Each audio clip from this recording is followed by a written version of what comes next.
तारीख के पन्नों में एक ऐसा साल दर्ज है जिसने पूरी इंसानियत की रूह कंपा दी थी। एक ऐसा साल जिसे आज दुनिया the year without the summer यानी बिना गर्मियों वाला साल के नाम से जानती है। सोचिए, जून, जुलाई और अगस्त के वो महीने जब सूरज की तपिश से लोग बेहाल होते हैं। उस वक्त दुनिया भर में अचानक कड़ाके की ठंड पड़ने लगे। नदियां, चश्मे और झीलें बर्फ बनकर जम गई। किसान हैरत और मायूसी में डूबे थे क्योंकि उनकी लहलहाती फसलें रातों रात तबाही की चादर ओढ़ चुकी थी। दिन के वक्त भी आसमान में एक अजीब, गहरा और डरावना अंधेरा छाया रहता था। लोग खौफ के मारे आसमान की तरफ देखते और गिरते हुए तापमान को देखकर कांप उठते थे। लेकिन इस अजीबोगरीब और खौफनाक बादलों की असल वजह उनके आसमान में नहीं थी। इस वैश्विक तबाही की असली वजह उनसे हजारों मील दूर जमीन पर मौजूद एक ऐसी ताकत थी जिसने पूरी दुनिया के निजाम को तहस नहस कर दिया था। अनदेखा सच के वीडियो में आपका स्वागत है। आज हम इतिहास की उस सबसे बड़ी प्राकृतिक कयामत की परतें खोलेंगे जिसने इंसानी सभ्यता को घुटनों पर ला दिया था। नाजरीन, इंडोनेशिया में सुंबावा नाम का एक बेहद खूबसूरत और हरा भरा जजीरा द्वीप मौजूद है। सदियों से इस जजीरे पर एक खामोश पहाड़ खड़ा था जिसे दुनिया माउंट टेम्बोरा के नाम से जानती थी। यह पहाड़ इतना ऊंचा था कि अक्सर बादलों की वजह से इसका आधा हिस्सा छिपा रहता था। इसकी ऊंचाई तकरीबन 4300 मीटर थी, जो उस दौर में इस पूरे रीजन का सबसे ऊंचा मुकाम था। सदियों से यह पहाड़ बिल्कुल शांत था, जैसे कोई सोता हुआ बेम हो। इसके आसपास की बस्तियों में लोग एक खुशहाल और आम जिंदगी बसर कर रहे थे। वो खेतों में फसलें बोते, समंदर से मछलियां पकड़ते और अपनी धुन में मस्त रहते।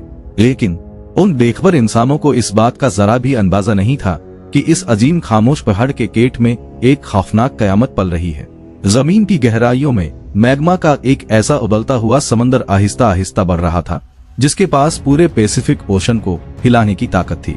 फिर आया 10 अप्रैल 1815 का वो तारीखी और खौफनाक दिन जब माउंट टेम्बोरा का सदियों से दबा हुआ गुस्सा आखिरकार खट पड़ा।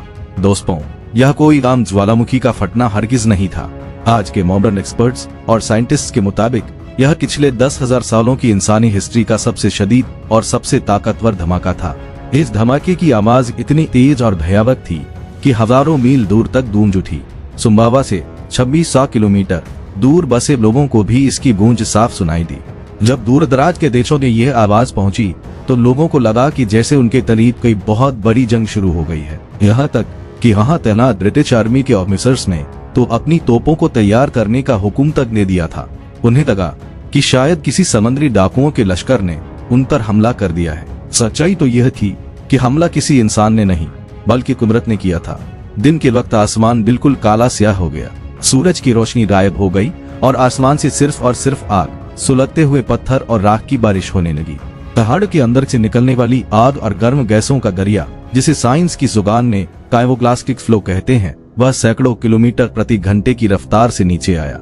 इस आग के तूफान का तापमान 1000 डिग्री सेंटीग्रेड से भी ज्यादा था।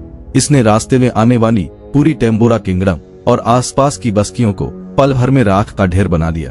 किसी को भी भागने, सोचने या अपनी जान बचाने के लिए एक सेकंड का मौका तक नहीं मिला। इसके साथ ही इस शदीद धमाके से समंदर में सुनामी की ऐसी विशाल लहरें उठी जिन्होंने आसपास के कई तटीय इलाकों को पूरी तरह डुबो दिया।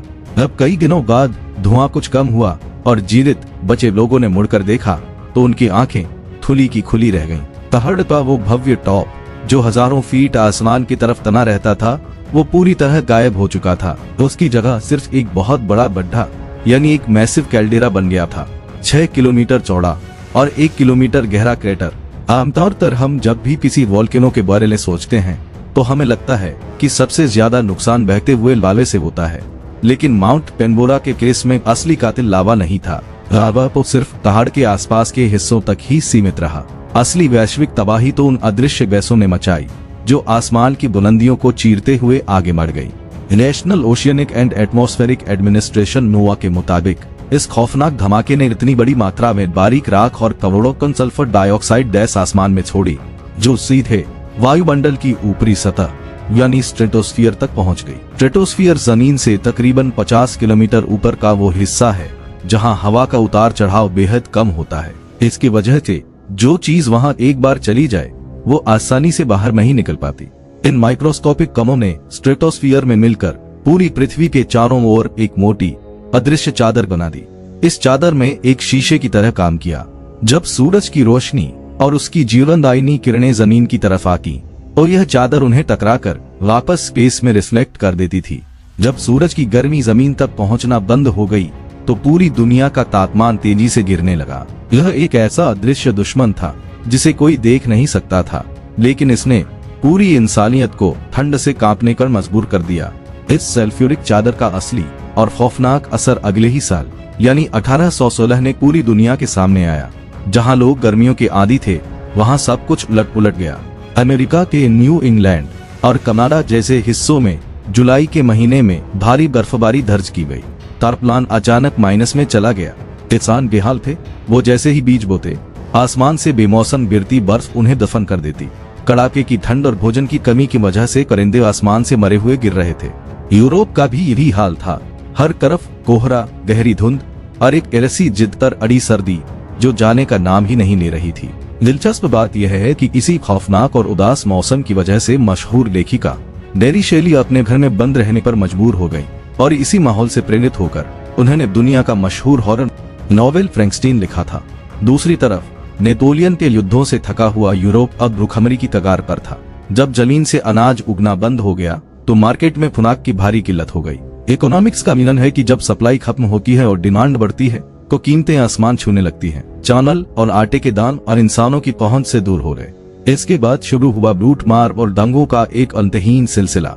यूरोप और अमेरिका के कई शहरों में लोग जिंदा रहने के लिए अनाज के गोदामों को लूटने लगे, एक दूसरे से खाना छीनने लगे। लोग समझ ही नहीं पा रहे थे कि इस अजाब की वजह क्या है, क्योंकि उस दौर में न इंटरनेट था, न टेलीविजन और न ही कोई तेज कम्युनिकेशन का जरिया।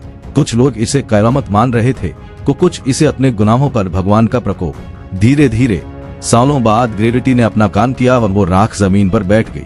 1820 तक आते आते यानी पूरे 5 साल बाद दुनिया का मौसम पूरी तरह नॉर्मल हो पाया। दोस्तों, इस वाकये को भले ही 200 साल से ज्यादा का वक्त गुजर चुका है, लेकिन सवाल यह है कि क्या आज की इस आधुनिक दुनिया में हम सुरक्षित हैं? वैज्ञानिकों का मानना है कि अगर आज ऐसा कोई विस्फोट हुआ तो तबाही पहले से कहीं ज्यादा भयानक होगी। सबसे पहले पूरी दुनिया की हवाई यातायात ठप हो जाएगी, क्योंकि ज्वालामुखी की राख जेट इंजनों को पल भर में जॉक करके फेल कर सकती है, जैसा कि ब्रिटिश एयरवेज की फ्लाइट वीवर्स और 9 के साथ जकार्ता के पास हुआ था, जब उसके चारों इंजन राख के बादल में फंस कर बंद हो गए थे।